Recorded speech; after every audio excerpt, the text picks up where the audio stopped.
Entrevista. Ya son las 7 de la mañana con 21 minutos. Aquí listo. Pues ahora sí que yo lo considero nuestro experto de cabecera en todo esto que tiene que ver pues con muchos otros temas, pero en particular sobre el Tratado de Libre Comercio, porque incluso participó en muchas de estas negociaciones en su inicio y todo. Es el doctor Octavio de la Torre de Stéfano. Él es coordinador nacional de síndicos de contribuyente ante autoridades fiscales y presidente de la firma TLC Asociados. Doctor, ¿cómo estás? Buenos días. Pati, ¿cómo te va? Bien, muy bien. Extrañando también a David. Gracias a Dios. Sí, tiene el día libre hoy David. Se lo merece. Ya estaremos platicando con él de nueva cuenta. Mañana se integrará con nosotros. Pero pues ya sabes, con esto de los cambios climáticos, pues es complicado. Anda uno como que Sí. entre azul y buenas noches queriéndose enfermar, ¿no? Yo también ando como que ya con el cuerpo cortado, ¿no? Como que me siento medio agotado, yo creo que porque ha sido un año de muchos cambios. Estamos platicando en el corte de todo lo que ha venido pasando, ¿no? Sí. Desde la reforma fiscal, el tema de las factureras, lo que se va a implementar el próximo año, ¿no?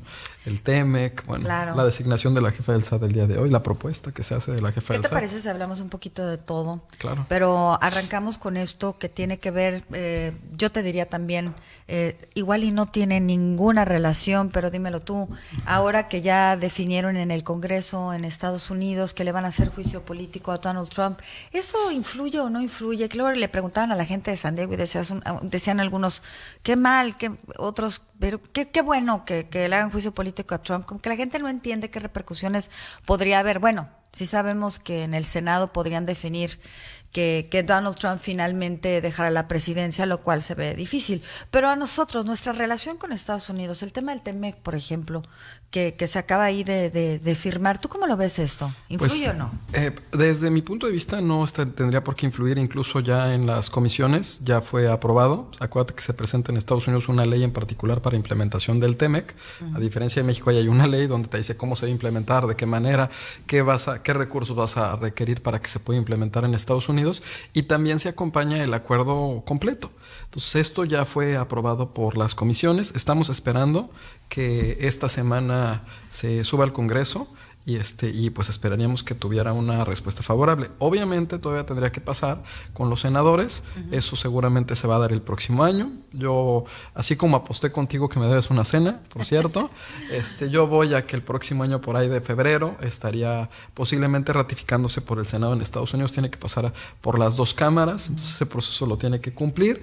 El que avanzara el día de hoy o esta semana, pues va a ser algo muy favorable. Ya hubo un anuncio de que se va a analizar y se va a presentar para votación. En el caso, por ejemplo, de Canadá, seguramente también para febrero vamos a tener alguna respuesta. Y pues en el caso de México, pues siempre hemos sido los niños aplicados en cuanto se trata de ratificar alguna serie de situaciones que en su caso puedan beneficiar a nuestro país. Pues en nuestro caso ya es algo que está ratificado. Tendríamos que esperar nada más a que se publicara en el Diario Oficial de la Federación el protocolo modificatorio al protocolo modificatorio, ¿no?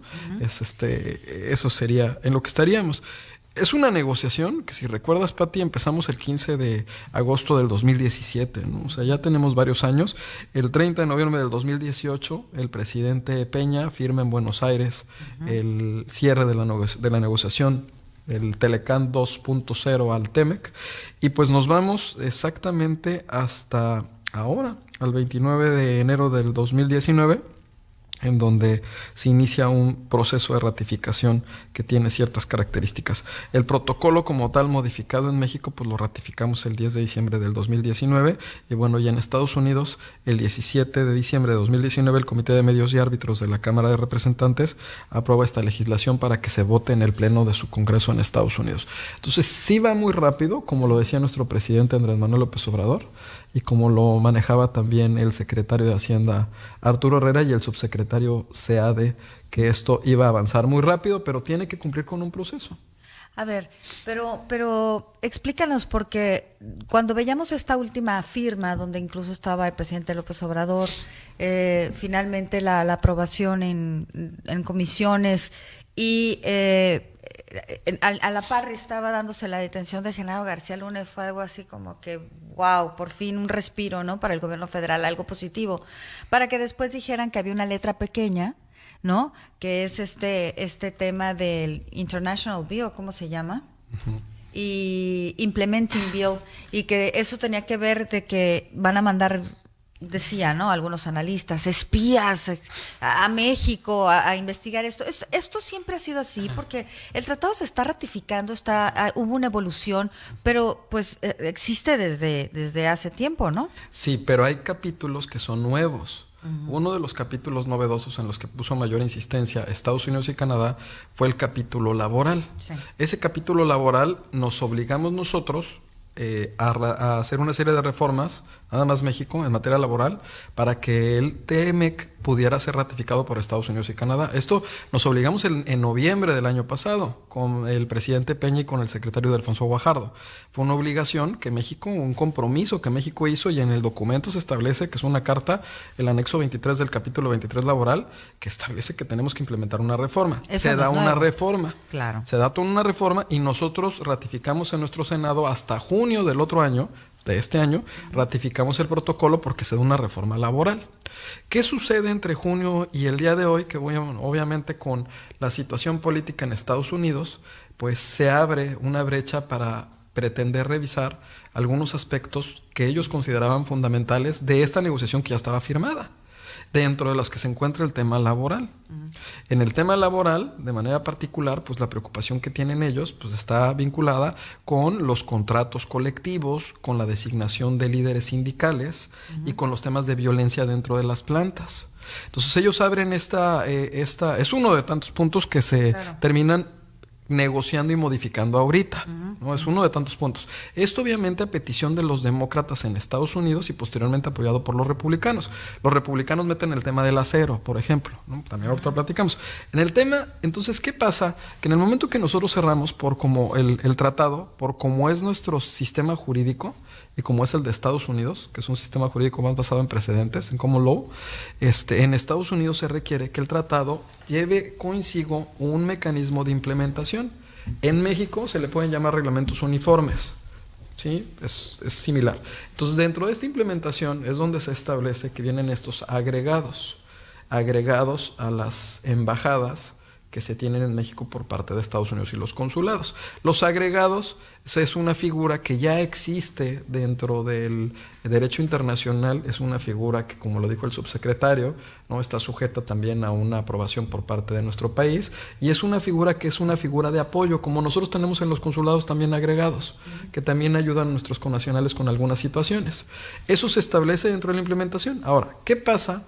Que en la negociación del capítulo 23 laboral, la actual, se establece un mecanismo de respuesta rápida. O sea, Estados Unidos dice, ¿cómo? Bueno, ya hiciste tus cambios, de acuerdo, ya. Pero ahora, ¿cómo yo voy a saber que efectivamente los estás cumpliendo?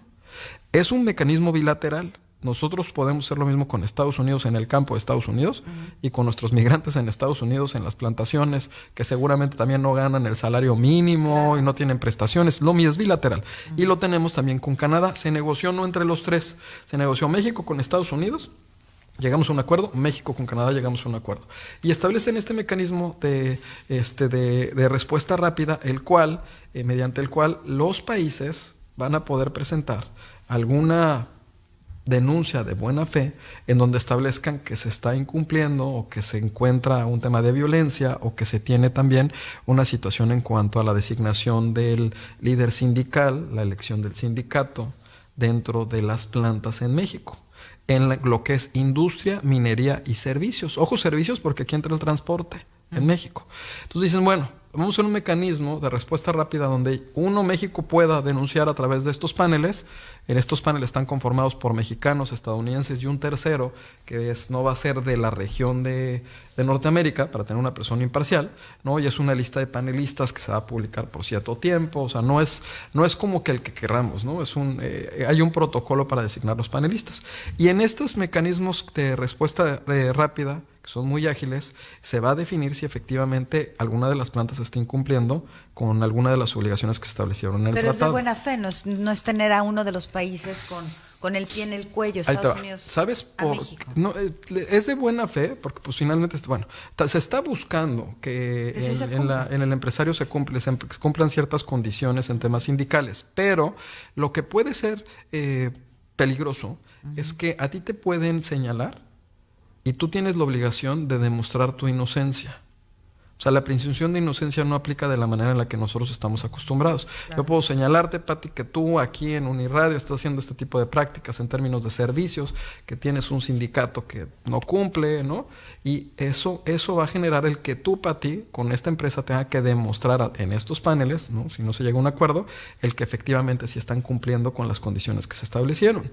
Entonces, ¿qué pasa con esto? Que sí existen algunas medidas que pueden ser tipo cautelares, en las cuales, por ejemplo, a los productos, si se da este proceso, a los productos que se exporten de México a Estados Unidos o de Estados Unidos a México, pero también lo podemos hacer, este es ida y vuelta, ¿no? Se les establezca que deben de estar no aplicando el tratado en tanto se resuelve el panel.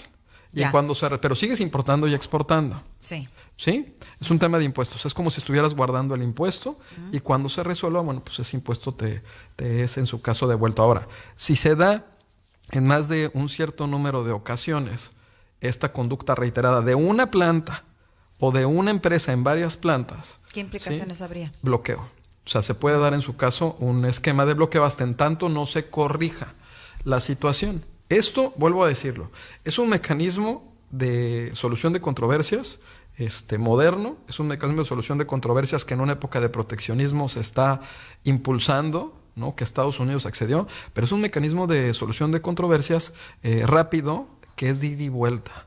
Entonces, no nada más las situaciones suceden en México en cuanto a este tipo de condiciones. Perfecto. Vamos a hacer una pausa y regresamos pues para ver por qué les generó tanto escándalo aquí. Ya de alguna manera has dicho que sí conlleva algún peligro y vamos a platicarlo al regresar. Vamos a hacer una pausa 7:32. Regresamos con el resumen de noticias y luego continuamos con esta charla con el doctor Octavio de la Torre de Estéfano. Él es experto en el tema de TLC, entre otras cosas. Pausa y regresamos.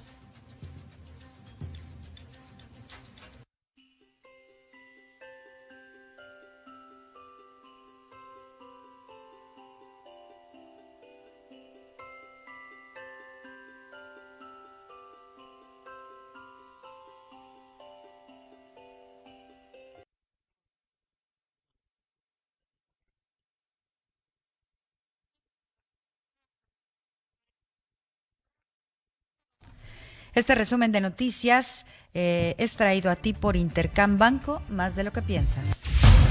Este es el resumen informativo en Noticias 7 AM. El presidente municipal de Tijuana, Arturo González Cruz, compareció en el Congreso con su propuesta para la Ley de Ingresos 2020, que será de 8,000 millones de pesos. Asegura que no van a aumentar impuestos. La reparación del mega socavón en la avenida Padre Quino de la zona Río va a concluir hasta finales de febrero de 2020, reveló el director de Obra de Infraestructura Urbana Municipal. Las calles Cuarta y Sexta de la zona centro de Tijuana son especialmente peligrosas para transeúntes durante la noche, afirmó el presidente de Comerciantes Turísticos, Julián Palombo. Con presupuesto para el 2020, el secretario de Movilidad Urbana Sustentable anunció un gran proyecto de movilidad para este municipio. Crearán, aseguró, vías idóneas en nuestra ciudad. La Casa de la Cultura de Cerro Colorado no será demolida, sino reparada, ya que de acuerdo a los dictámenes la obra tiene arreglo, explicó la Secretaría de Desarrollo Territorial Urbano Local. El CDT y otros grupos empresariales exigirán transparencia en el destino que el gobierno estatal de Jaime Bonilla da al recurso que se obtenga sobre el aumento a la tasa del impuesto sobre la nómina en el caso que los diputados acepten el incremento, que es de aproximadamente el 50%. El desvío del gobierno de Francisco Vega al FIDEM, que en 2019 sumó 80 millones de pesos, podría meritar una denuncia penal por parte de CDT, afirmó su presidente Aramo Doyán. Y ya es notoria la disminución de la presencia migrante en Baja California. Coincidieron el subsecretario de Asuntos Migratorios y el delegado de la Comisión Mexicana de Ayuda a Refugiados. Noticias 7 AM. Este resumen de noticias fue traído a ti por Intercam Banco, más de lo que piensas. Noticias 7 AM presenta La Entrevista. Continuamos con esta charla cuando son las 7 de la mañana con 37 minutos con el doctor Octavio de la Torre de Estéfano, coordinador nacional de síndicos de contribuyente ante autoridades fiscales y el presidente de la firma TLC Asociados. todavía no concluyamos este tema que generó mucha controversia, diciendo es que habrá agregados en México, y dices, bueno, los agregados siempre han existido. ¿Cuál es el peligro si determinaran que hay una situación irregular donde no se está cumpliendo con los acuerdos del TEMEC en el tema laboral, en el tema de los sindicatos, por ejemplo? Si te inician el panel, sí existe la posibilidad de que te pueda visitar los panelistas. Obviamente tienes que aceptar la visita y pueden traer observadores. Las consecuencias, la primera, en el momento de que se inicie el panel, pues pudiera ser el tema de las contribuciones que tú estarías teniendo que enterar o cubrir hasta en tanto se resolviera el panel. Y las subsecuentes, pues pudieran ser algunas sanciones en términos comerciales para la empresa que estuviera exportando, ya sea industrial, de servicios o minera. Entonces, sí puede darse esa sanción, siempre y cuando las conductas lleguen a ser reiteradas, y las sanciones van a estar vigentes hasta en tanto la empresa denunciada no corrija la situación. Aquí lo que decías hace rato, pues yo te acuso, ¿no? Y tú me vas a decir, pues hasta que se demuestre, pues a ver, demuéstramelo. No. ¿Me estás acusando? Demuéstramelo. No, porque yo te acuso de buena fe, entonces tú tienes que demostrar que eres inocente. Ese es más o menos el mecanismo en términos generales de la cuestión laboral. Esto obviamente pues en Estados Unidos fue muy bien visto. En el caso de México es un mecanismo que también podemos implementar, porque es bilateral. También nosotros podemos abrir un panel, podemos presentar una denuncia en contra de una planta, de algo en términos de servicio o en términos mineros, ¿no? Si se tienen nacionales o se ve que hay un daño o que hay una ventaja comercial derivado de este tipo de situaciones o de malas prácticas. Ahora, Octavio, ¿qué tanto están las empresas, los empresarios, los que participan de importaciones, exportaciones, ya del conocimiento total de lo que se refieren estos cambios que hubo en el tema laboral? No lo están y no lo estamos. Nosotros formamos parte soy miembro acreditado del Cuarto Junto, y sí hubo una serie de comunicaciones con el gobierno federal, no con la misma intensidad que se tenía con el gobierno anterior. Entonces, tener acceso a los textos fue un proceso que se da muy cercano a la fecha en la que se ratificara el protocolo. Entonces, de hecho, todavía seguimos analizando las letras de los textos. Al día de hoy, bueno, pues no es un texto tan amplio, no es un texto que de una primera lectura te pueda dar una buena impresión, pero hay ciertas condiciones dentro del tratado que hay que analizar un poco más a profundidad porque se pueden prestar a interpretación. Ese es el tema de este tipo de tratados, que se preste interpretación. Ahora, hay otras situaciones que seguramente nos van a beneficiar, ¿no? Por ejemplo, el tema de los biomédicos, ¿no? Se había establecido un plazo de 10 años en cuanto a las patentes en términos del tratado, que era superior a lo que se tenía en Canadá y en México. En México son 5 años. Entonces, el subsecretario SEADE, dentro de la negociación, obviamente con Estados Unidos y el Acuerdo de Canadá, pues establece que cada uno de los países van a determinar el plazo que van a estar las patentes vigentes. Esto tiene un impacto directo a la sociedad. ¿Por qué? Porque vas a poder tener, como hasta la fecha se hace, después de 5 años, acceso a medicamentos genéricos. No son temas biomédicos, pero aquí hay un tema. Sí. Terminas afectando una industria muy importante. Desarrollar una molécula en términos de médicos no se desarrolla en 6 meses. Hay investigaciones a largo plazo que requieren tiempo. Entonces, esas empresas que investigan, pues también requieren recuperar su inversión. Claro. Pues vamos a ver cómo se ajusta el mercado. Hay otro punto que me han preguntado mucho, que es el tema automotriz. ¿Qué pasó con el acero? Exacto. Pues, ¿qué pasó? Pues que se establece dentro del acuerdo que los próximos 7 años, después de los 7 años, se va a tener que utilizar acero, tanto forgado como fundido, es decir, desde su esencia. El 70% del acero que se utiliza en vehículos va a tener que ser de la región de Norteamérica. Esto es una oportunidad incluso para México, Estados Unidos y Canadá. O sea, la intención que se tiene en el tratado es un poco de poner una barrera en cuanto a otro tipo de inversiones que quisieran estar llegando a Estados Unidos en ese sector, que no fueran de la región. Es como un poco regresar al esquema romántico del tratado original. Obviamente esto pues va a ser materia de análisis de la industria automotriz que ensambla en México, porque tenemos industria automotriz asiática, ¿no? Que ensambla en México, que trae acero, ¿no? Y que lleva a cabo una serie de procesos y exporta a Estados Unidos. También esto lo tienes que vincular cómo queda la regla de origen para calificar que ese vehículo pueda tener acceso sin pago de impuestos a Estados Unidos. Entonces, las empresas van a tener que analizar, a ver, con el tema del acero, ¿puedo cumplir? Con el tema de la regla de origen que existía, de lo que debo de hacer, ¿puedo cumplir? Con el que el 40% del valor de contenido laboral del vehículo sea fabricado en lugares donde los salarios sean superiores a $16, puedo cumplir, y eso lo tienen que proyectar porque en 7 años, para poder vender a través de este tratado a Estados Unidos, a México, de Estados Unidos a México o a Canadá, se va a requerir cumplir con estas reglas. Aquí hubo un acierto por parte del subsecretario, porque Estados Unidos, que ya ves que son un poco traviesos, querían también el aluminio, ¿no? Y en el tema del aluminio, pues nosotros no tenemos ni siquiera minas para poder explotarlo, entonces sería imposible que pudiéramos cumplir, y se estableció un plazo de 10 años para volver a revisar. Yo espero que en los próximos 10 años pues encontremos algún yacimiento, ¿no? Y si no, vamos a tener que seguir peloteando. Siempre cuando cambian las reglas, pues habrá un área de oportunidad para que el que encuentre cómo solucionar esto y que se vaya para arriba, pero ¿tú crees que entonces vaya a repercutir negativamente en la industria automotriz? Pues tenemos que prepararnos, o sea, los requisitos, obviamente las reglas se endurecen con la intención de que el beneficio se dé en estos 3 países. O sea, también nosotros tenemos que atender al beneficio del interés superior de la nación. Y en este caso, si nos beneficiamos nosotros trayendo más riqueza y mayores procesos que se incorporen a las cadenas de valor, no nada más de suministro, pues eso tendría que trasladarse a un mejor ingreso, a mayor empleo. Aquí el punto crucial no se encuentra en esos empleos de manufactura simple. El punto importante está en la inversión que podamos hacer en la tecnología, en el conocimiento, ¿no? Es la parte en la que México tendría que reevaluar las políticas públicas que está impulsando, ¿no? Entonces, es una mezcla, es una oportunidad nueva. Obviamente, esto va a pues mover los mercados. También en el tema medioambiental, pues Estados Unidos, a diferencia de lo que se expresó que estaba en contra del cambio climático, pues pide que también se incorporen una serie de convenios que tienen que ver con el cambio climático dentro de este acuerdo. Entonces, en términos generales, esas fueron las modificaciones que se dan en el TEMEC. Hoy, Pati, vamos a tener una plática a las 3:30 de la tarde en el Colegio de Contadores. Es una plática que estamos pidiendo que lleven un juguete para regalarlo a los niños, ¿no? Vamos a platicar de las 3:30 a las 7:30 del TEMEC.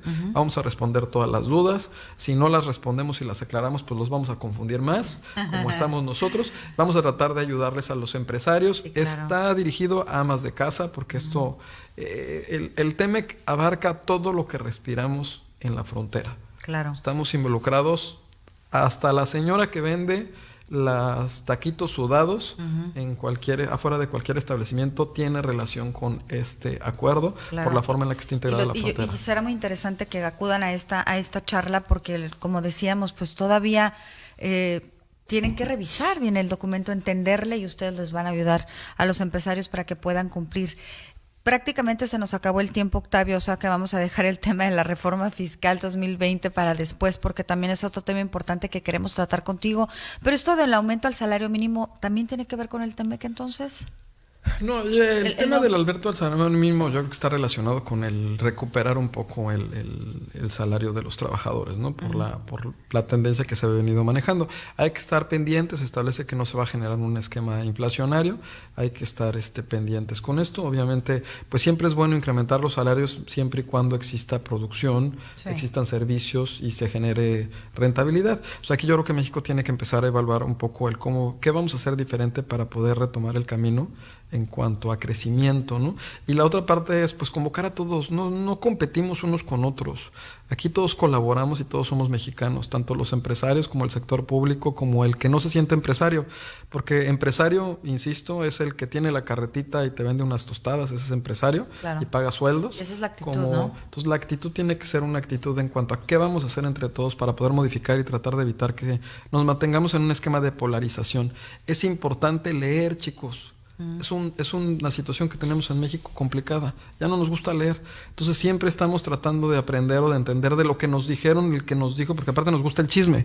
Sí, entonces, claro. Oye, esa parte es como pedirles a los chicos y a las personas que traten de estar un poco más documentados y veamos cómo podemos aportar a estas cadenas de valor, sobre todo en esta frontera que es sumamente dinámica y que nos ha hecho ser el estado en el cual nos encontramos. Entonces hay que ver cómo colaboramos, no competimos, ¿no? ¿Cómo colaboramos, cómo no polarizamos más por el propio bien de México? Y yo te pediría, porque ya, mira, son las 7:47, estamos sobre tiempo. en 30 segundos, sé que lo puedes hacer. Decir, entonces, en términos generales, no hagamos caso de tanto escándalo. En el tema del TEMEC, tú lo ves bien, vamos bien. El tema del TEMEC tiene puntos importantes que se tienen que revisar. Hay actividades que las empresas tienen que llevar a cabo. Hay esquemas de cumplimiento que se deben de implementar. O sea, sobre todo si son exportadores de servicios, de industria o de minería a Estados Unidos y Canadá. También nosotros podemos identificar malas prácticas por parte de nuestra competencia en el extranjero. En ese caso no es unilateral, es bilateral, es un mecanismo de ida y vuelta. Yo conozco muchas empresas que tienen una no sana competencia de empresas en Estados Unidos o Canadá que también pudieran acceder a estos mecanismos. Entonces vamos a ver que avance, nos genera certidumbre, pero sí debemos de prepararnos. No es menor ni esto, ni la reforma fiscal, no, ni son los muchos cambios que a la se vez. vienen, son Correcto. muchos a la vez. Lo que decías tú también, el cambio de titular en la... acaba de hoy anunciar el presidente de la República a la exoficial mayor de la Secretaría de Hacienda y Crédito Público, la licenciada Buenrostro, va a ser tiene que pasar un proceso de aprobación, pero lo más seguro es que sea la próxima titular de la JPELSAT. Y las mujeres pues se están empoderando, Pati. Entonces las felicitamos. Muy bien. Bueno, eso es correcto, pero entonces hay que ponernos, estamos terminando el año y más que volvernos muy laxos, sí, disfrutar de la familia y todo, pero a ponernos a estudiar bien. Bien lo dijiste, Octavio. Pues muchas gracias. Vamos a hacer una pausa, 7:49, y regresamos con la parte final de esta primera hora de noticias.